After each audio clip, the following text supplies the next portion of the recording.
My name is Betty Williamson. I am Jack Williamson's niece. I'm going to be reading some excerpts from Wonder's Child, My Life in Science Fiction by Jack Williamson, published by Blue Jay Books in 1984. In the fall of 1915, my father went to New Mexico and filed on a homestead adjoining the ranch his brothers were operating. He built a shack on it and came back to salvage what he could and take us there. For him and my mother, the move must have been a painful retreat. For me, it was pure adventure. By 1915, the covered wagon was vanishing into history, but my father had more pioneer know-how than funds for shipment by rail. He built an overjet on our wagon with bows to hold the white canvas cover. The chickens rode in a coop on the old hack, which trailed behind the wagon. We had a few cattle, the milk cows and their calves, and my father rode the old roan mare to herd them while my mother drove the wagon. When we came to the Pecos River the first day out, the cattle were afraid of the bridge, I suppose because of the hollow rumble of the floorboards under their feet. My father rode the old mare to a lather and shouted himself hoarse before he got them across. I had never seen the river, though we lived so near, and it seemed equally strange and dangerous to me. Mysterious and frightening slash through the safe and walkable land, steep clay cliffs walling salt cedar jungles and wastes of bare red mud and the boiling mud-colored water. Beyond the river, we were 17 days on the road. Though the distance was only a couple of 100 miles, the cattle and the hobbled horses needed time to graze. The fall weather was fine. I think we kids slept on pallets spread over household goods in the wagon, our parents on the ground outside. We cooked over campfires, baking bread in a cast-iron Dutch oven. The fare must have been monotonous because I recall very vividly a big bucket of clabbered milk given us by a Good Samaritan ranch woman when we passed her place. Our situation must have looked pretty desperate. I was never fully aware of that, but I've seldom tasted anything more delicious than that clabber. We lived through drama enough that I did know about. Once when we were camped and my father was away, perhaps to find water and grass for the livestock, my mother missed Jim, who was just 3 years old. Searching, she caught sight of him far down the road, running back the way we had come, crying too hard to hear her calling. In desperate pursuit, she was almost exhausted before she overtook him. On another day, my father put me on the roan mare to follow the cattle. That was my first ride, and the mare wasn't used to kids. Things went well enough at first, but then she got frightened and ran with me. She wasn't bucking, but soon I saw the wagon falling too far behind. Hanging with both hands to the saddle horn, I waited for a clear space in the catclaw thickets and gave up on my grip. I fell on bare gravel, able to get up and walk, crying back to the wagon. My mother was almost hysterical. My father, distressingly calm. Most of the trip, at least for me, was better fun.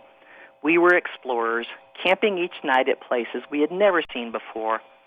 I remember one camp in strange sand dunes and another near a vacant house abandoned by homesteaders no more fortunate than we were. Venturing into the house, I found a worn deck of playing cards, relics of unknown people and their strange ways of life, as exciting to me as a new tomb to an archaeologist.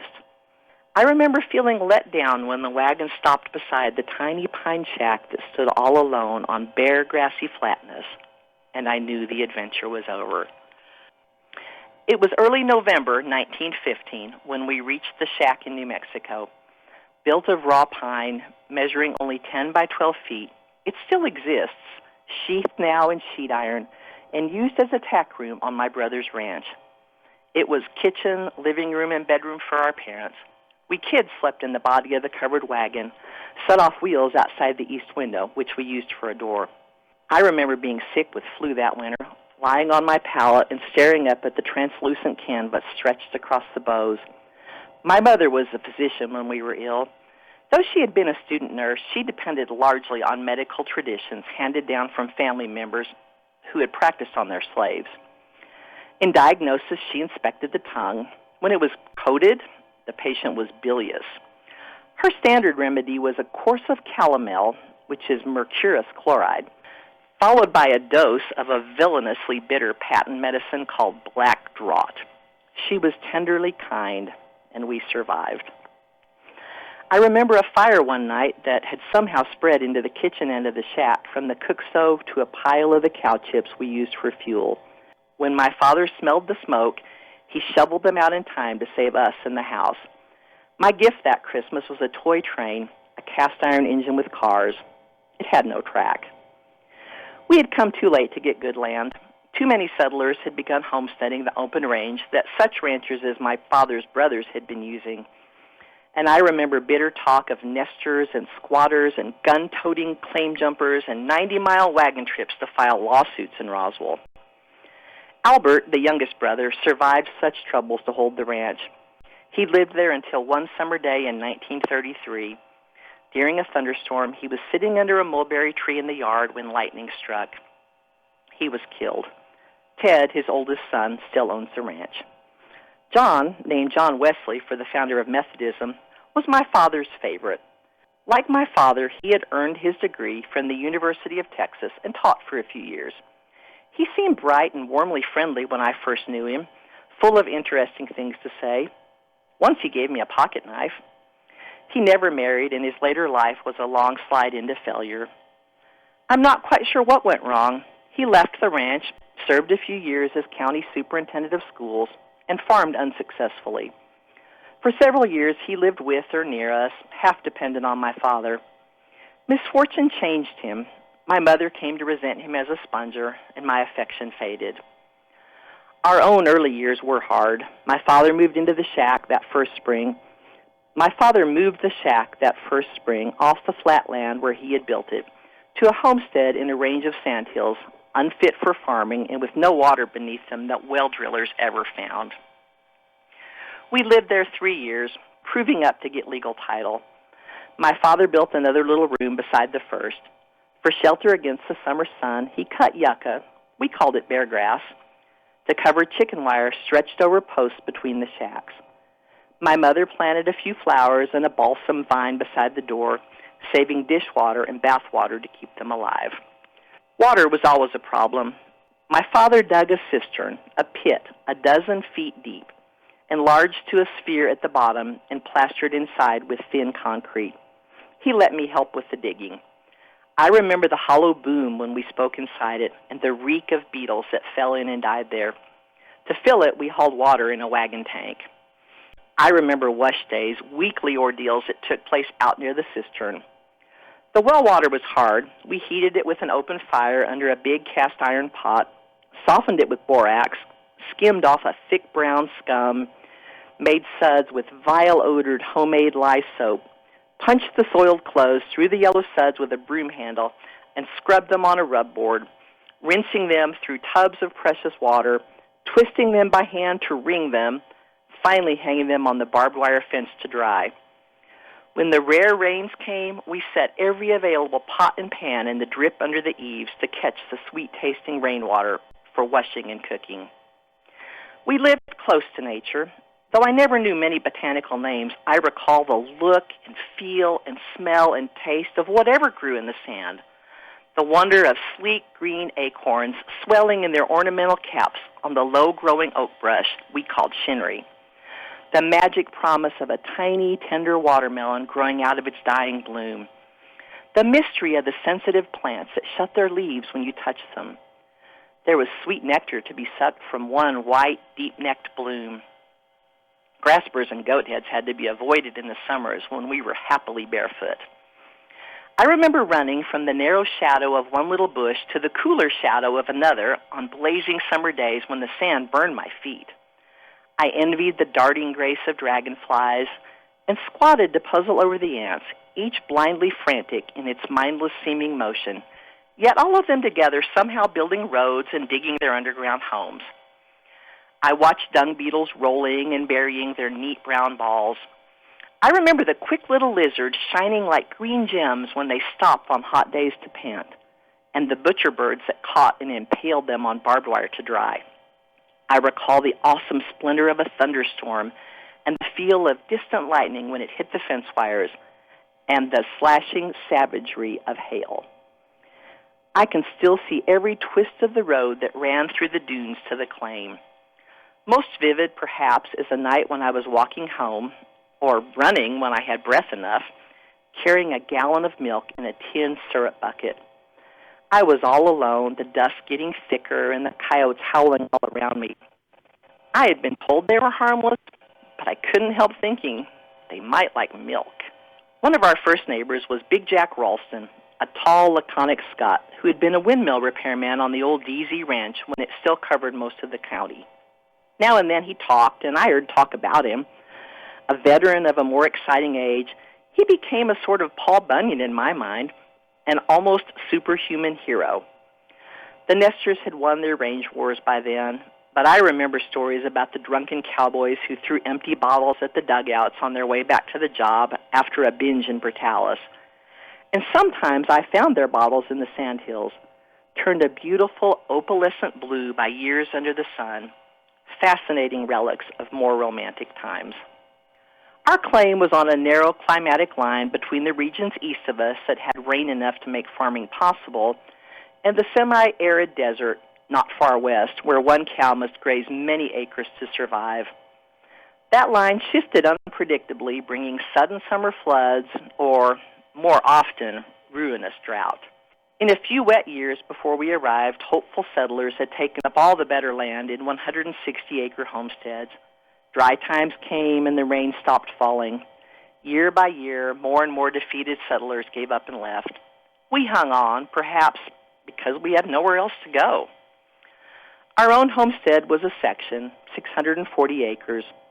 My brother has improved it now, piping stock water to it, spraying the brush with herbicides, and stringing electric fences to set up a new grazing system. But it was nearly worthless to us then. Always optimistic, my father plowed a level flat between the dunes. For a year or two, until the grass roots rotted, it was productive. But then the spring winds began piling the loosening soil into new dunes. I recall too many heartbreaks when the wind came up to cover a fine young crop with drifting sand. With cattle, too, we had cruel disasters. In the early springs, before rain came for grass, the shinry put out tender leaves that were slow poison for grazing cattle. A painful recollection because I had cattle once. That sad venture began at Pecos with a bicycle my father gave me when he won it at a raffle. He sold it when we moved and later gave me a half-Holstein heifer to replace it, named Easter for the day she was born. Her offspring and theirs were mine, at least a claim, until I owned half a dozen head. One dry spring, the shinry killed them all except a single dogie yearling. Even he died that summer, standing against a barbed wire fence when lightning struck it.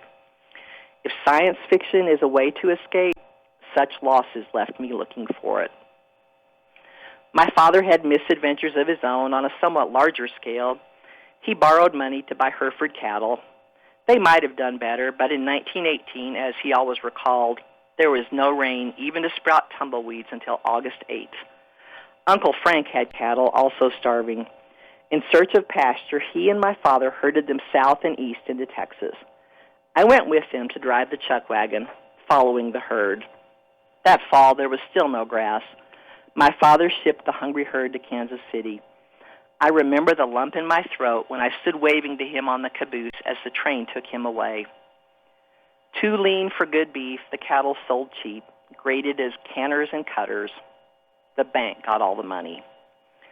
With nothing left even for rail fare, my father worked on Kansas farms to earn money to pay his way to Bisbee, Arizona, where he went back underground in the copper mines, working through the winter in a bonus drift for extra pay.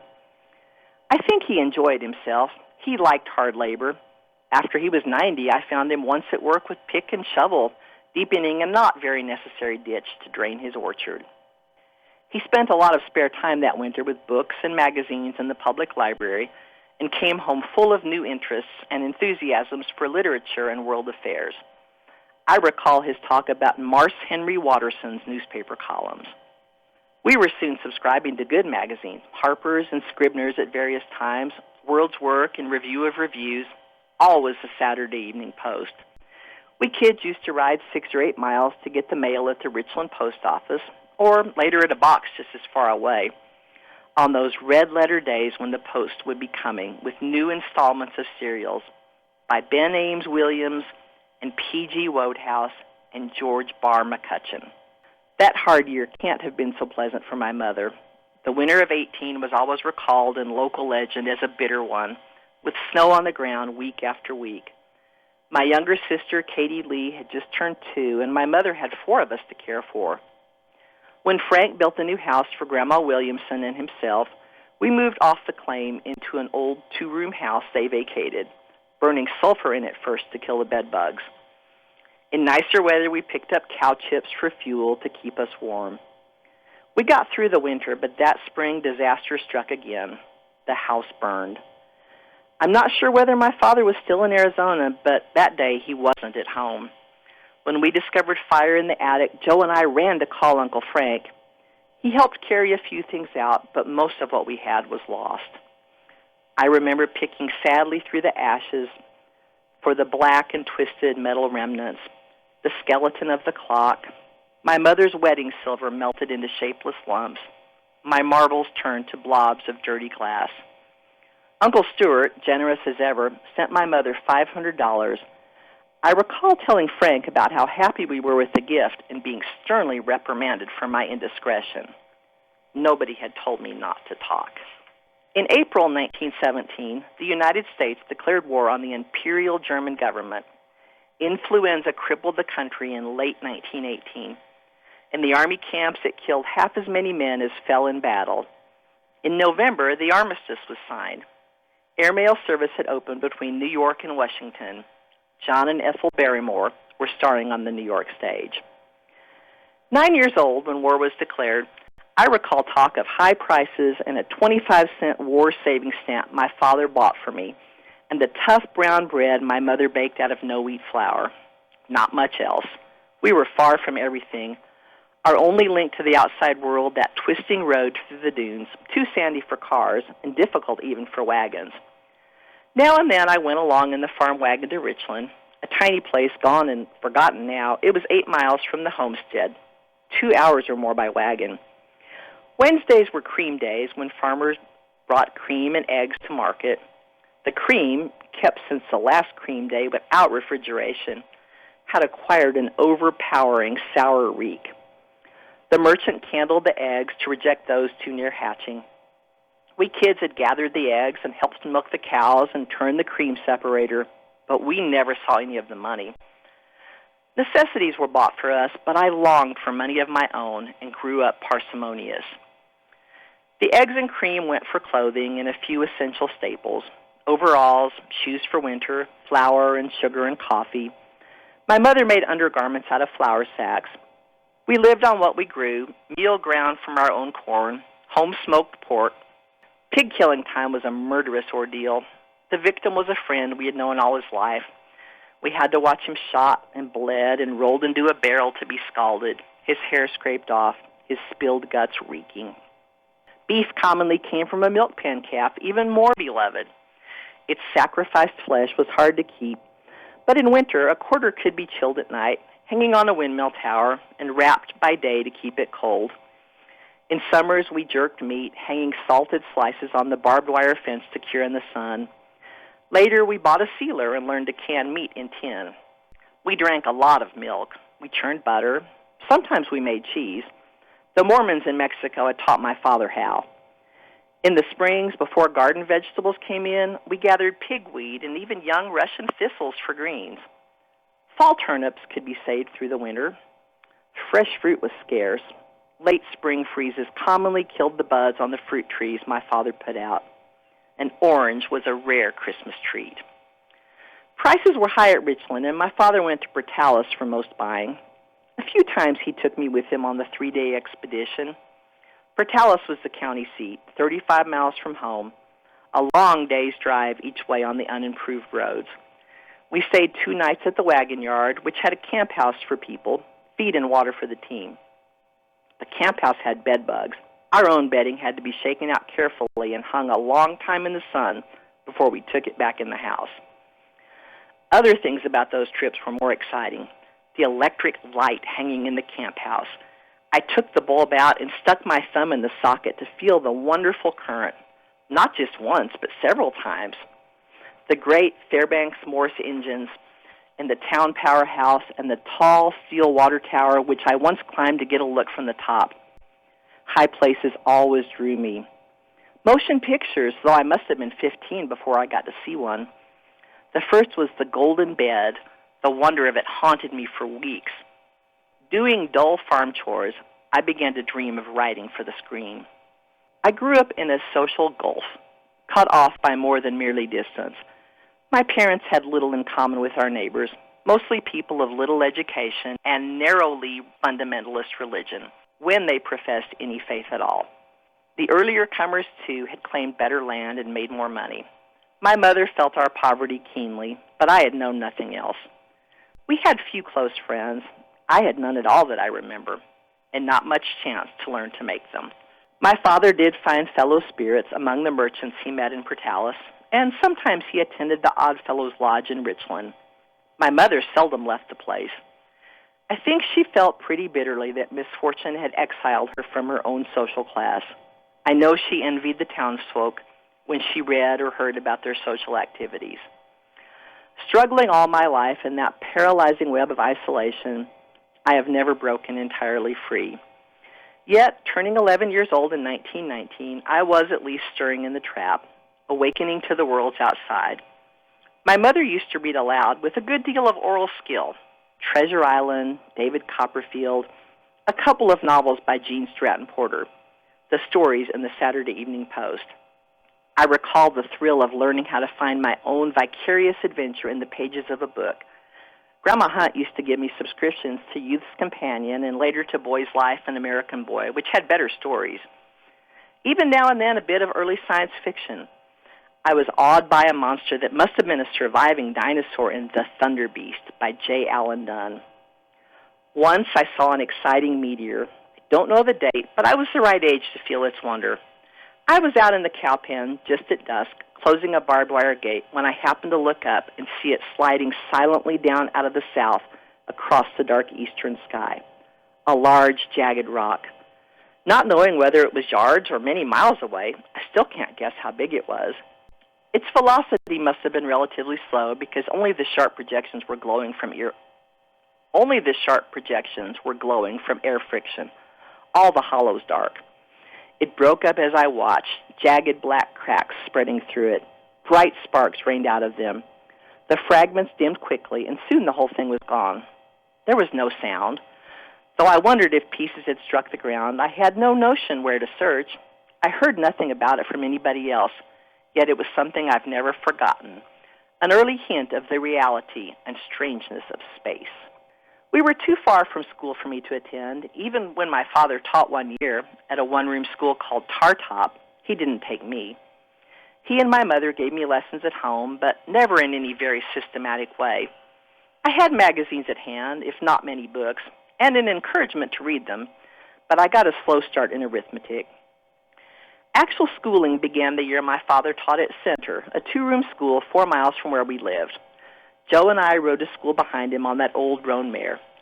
I started in the 4th grade, except in arithmetic, where I was put in the 3rd. Even there, when we were doing addition on the board, I once felt driven to copy answers from the student next to me, and I still feel grateful to Miss Leona Forbes, my teacher, for reproving me so gently. All she said was, "One person cheated." I tried once more, trusting that her eyes were on somebody else. When she said it again, I gave up the effort. That feeling of mathematical inadequacy is something I've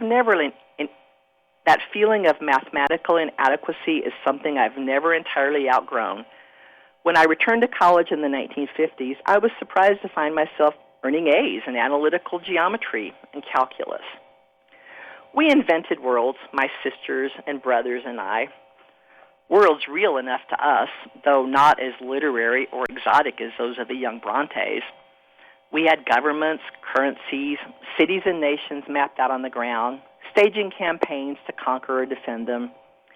There were other dream worlds, too, all my own. Summers and harvest times were filled with monotonous work, herding cattle, riding a cultivator behind a team of mules, hoeing out weeds, pulling broom corn and heading maize, picking cotton.